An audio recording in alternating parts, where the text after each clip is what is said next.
You are listening to .W Talk Radio for the Underground Church in the West.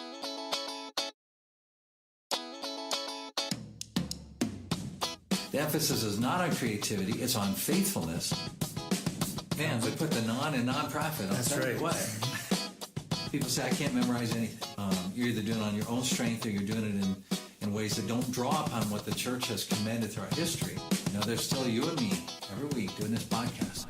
For more information on .W Evangelical Church, check out dotheword.org.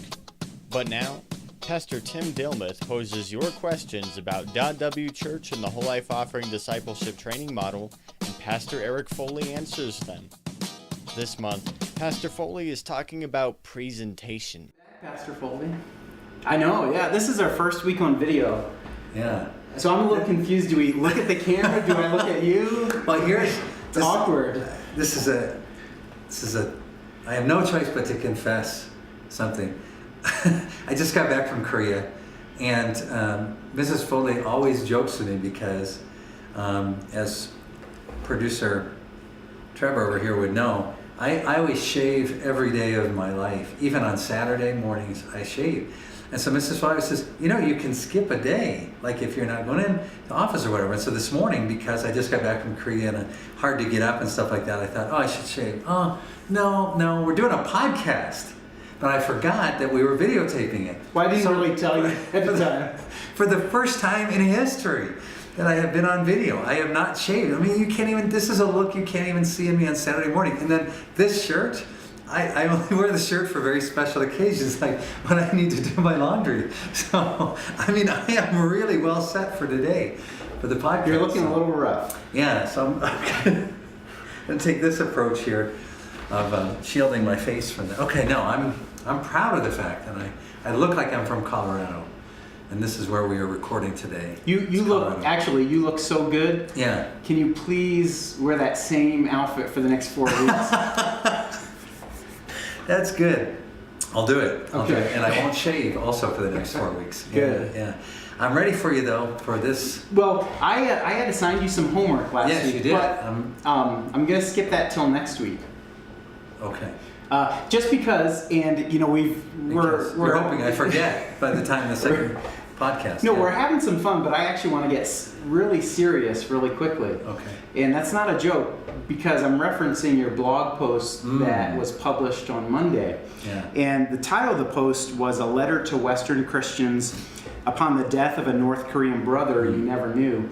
And for anyone who hasn't seen the post yet, if you go to dotheword.org and search for the Monday, December 16th post, you'll find it. Or even by any of those words, right? Yeah.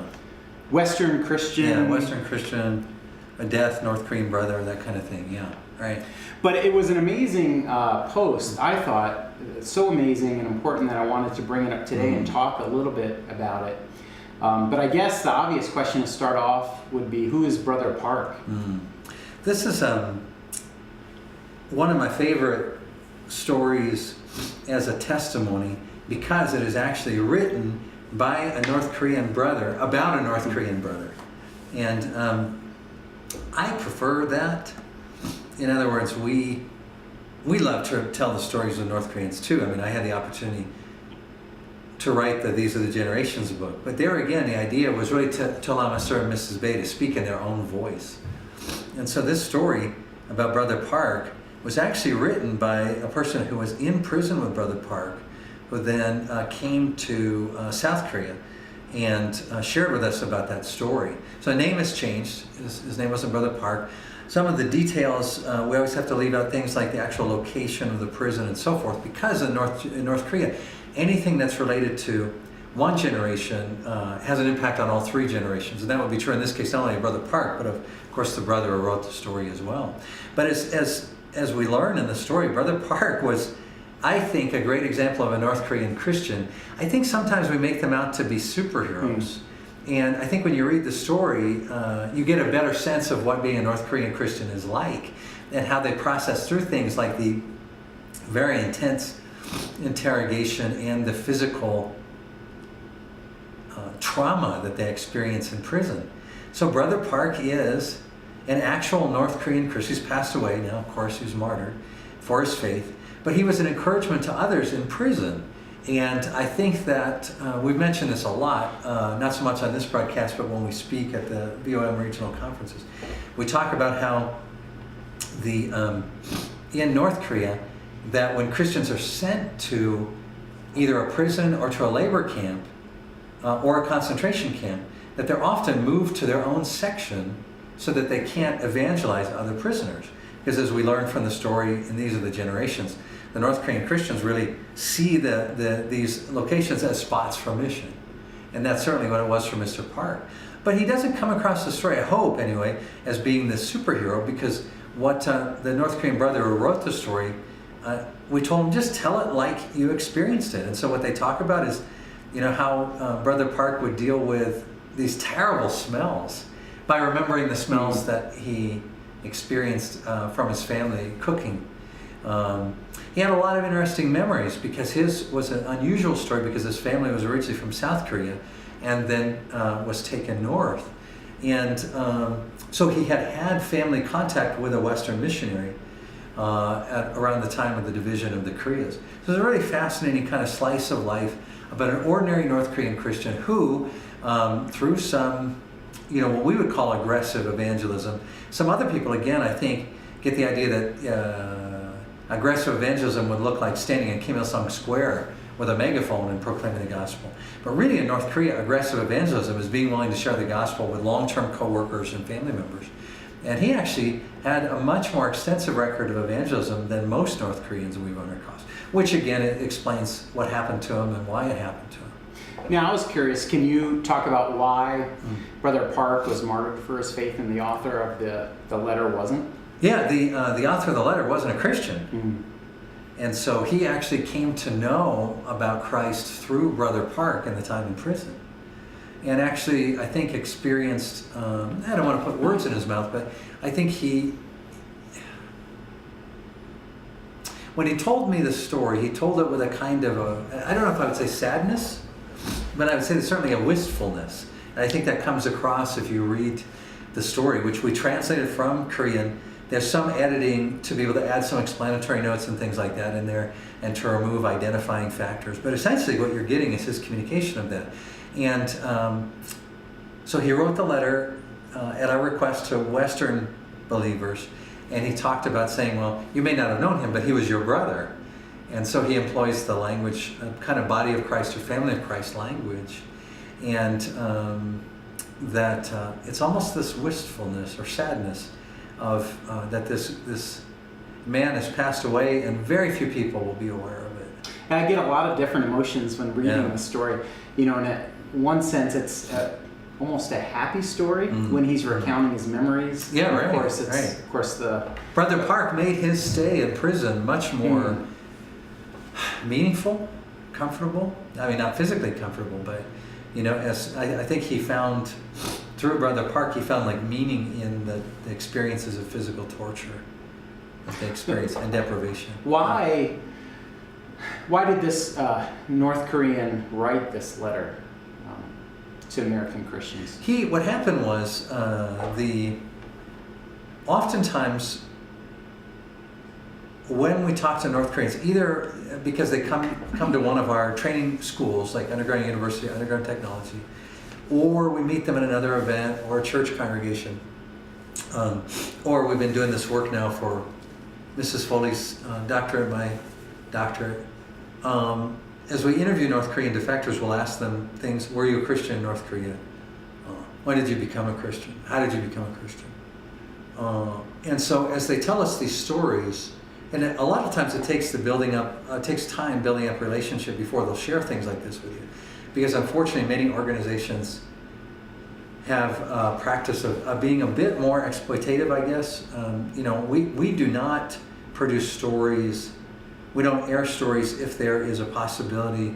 Two things. One is, obviously, if the person doesn't want us to do it, we don't share. But the other thing is that we don't do it on projects that are active projects or where a person has family members inside North Korea who could be compromised through this process. So that's why we leave a lot of things unspecified in there, like the name of a city or the location of a prison or whatever. In this particular case, what really drove this brother, I believe, was this sense that he had of saying, I wasn't a Christian in North Korea, and often they'll be exposed to the gospel for a period of years before they will say, I am a Christian. I think we Western Christians, especially American Christians, will have a tendency to date. If somebody says, when did you become a Christian? We think of our first exposure to the Christian message. Whereas I noticed with North Koreans and South Koreans that they may have even gone to church for several years, but they will say, if you say, are you a Christian? They'll say no. Or they'll say, no, I'm not a very good Christian. And we take that to mean, oh, they're being works righteous. And I haven't found that to be true. It really is more a sense that they understand and recognize the commitment that it takes to be a Christian. And that was certainly the case with the brother who wrote this piece. But I think he had a sense that Brother Park's story needed to be told. He was less interested in the details of his own story than he was in sharing about Brother Park, because he felt that story needed to be recorded. And again, the interesting thing is that on the one hand, we memorialize him forever with the story. On the other hand, he remains forever unknown because we never use the real name of the person. I'm going to read a paragraph from your blog post because I like the whole thing. But I wish I could take credit for it. But brother, I don't know what his name is. He's speaking about Brother Park, but it says, everywhere we looked, we saw disgust and hatred. It was in the dismissive glances of our guards and the piercing glares from our fellow prisoners. We saw despair on their faces too, hopelessness. In this room, the two of us had the least earthly reason to hope. It was unlikely that we would ever leave that room. But hope is exactly what I saw reflected in your brother's eyes. It was as if his eyes were seeing something else. So what were his eyes seeing? Well, I think there's a kind of a common theme when you go through. The way it's divided is into sights, scents, like smells or whatever. And in each case, it was almost as if it's like what we're studying with the .w discipleship material this month. Since then, you have been raised with Christ. Set your heart on things that are above, not things that are on earth. Set your mind or your thoughts on things that are above. And I think that something of what Brother Park was doing was that nobody, I think it's a huge misconception that people have about persecuted Christians, I believe, that they somehow find these sights and scents and smells more tolerable. I haven't found that to be true. No persecuted Christian has ever said to me, or no North Korean who was ever in prison has ever said to me, it didn't smell like urine. It smelled like roses, right? It still stinks. It's just that it's almost like you smell beyond that, you see beyond that. And I think that that's what the brother was trying to convey. And you can see when he says both of us had the least reason for earthly hope, his association with Brother Park basically incriminated him further, made him suspected of possible ties with a Christian background. And we see this a lot, that North Koreans are often persecuted for being Christians even when they're not Christians, because a family member or an associate actually was Christian. But North Korea will rope in the whole 3 generations of the family or people within a couple of homes of that. And so in this particular case, it's interesting that this brother really becomes a Christian through this experience. And he sees that even though there's no earthly reason for hope, even though it stinks, even though the images still are in his mind, hard for most North Koreans to sleep when they come to South Korea. Even years later, they'll sleep a lot of times with the radio on or those kind of things.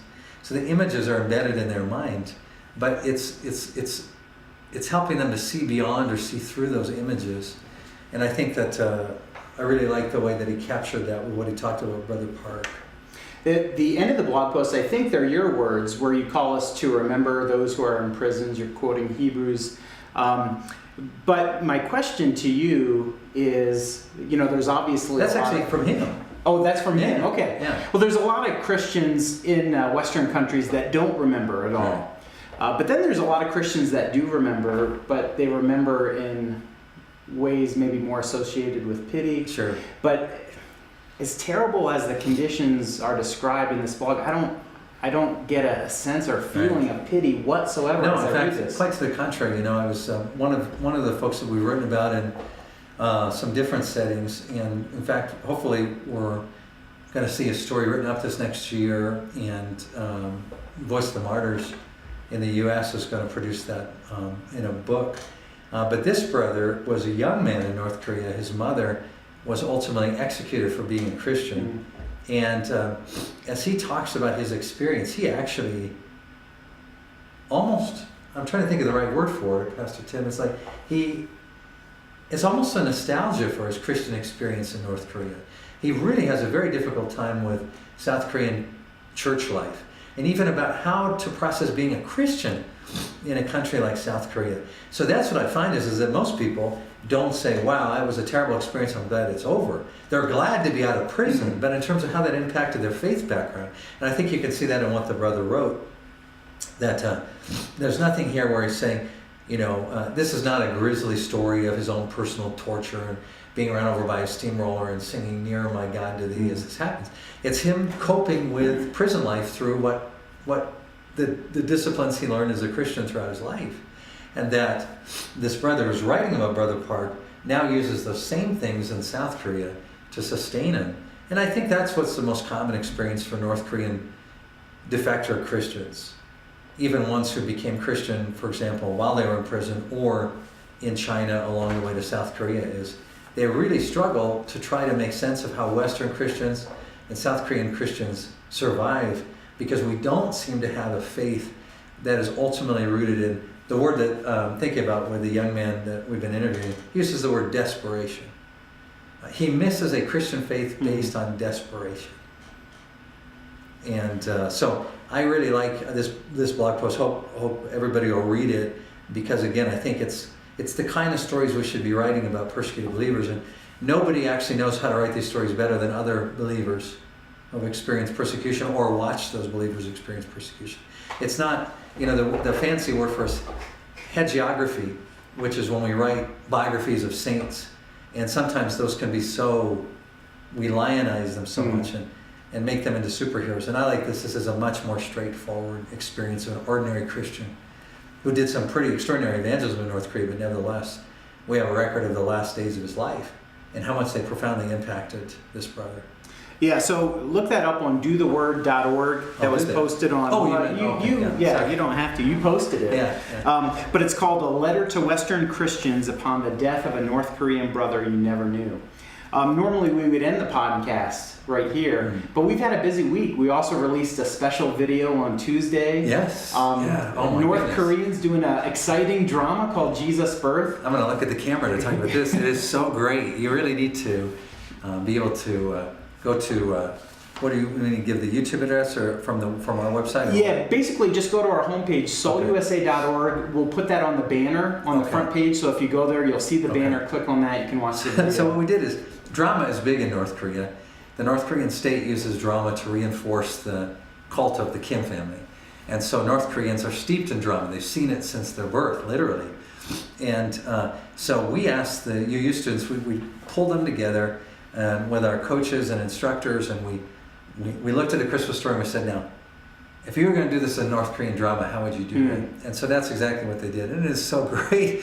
I mean, it's great. It's got the usual number of, you know, some people miss their lines here and there and stuff like that, but we didn't even translate it because you don't need the translation because it's the Christmas story, you know. So it's really easy to understand what's being said.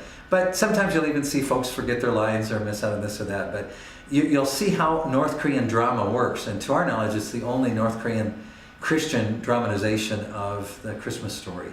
And so it follows through the Luke and Matthew narratives, and it's just really moving. And you can see me sit in the front row too.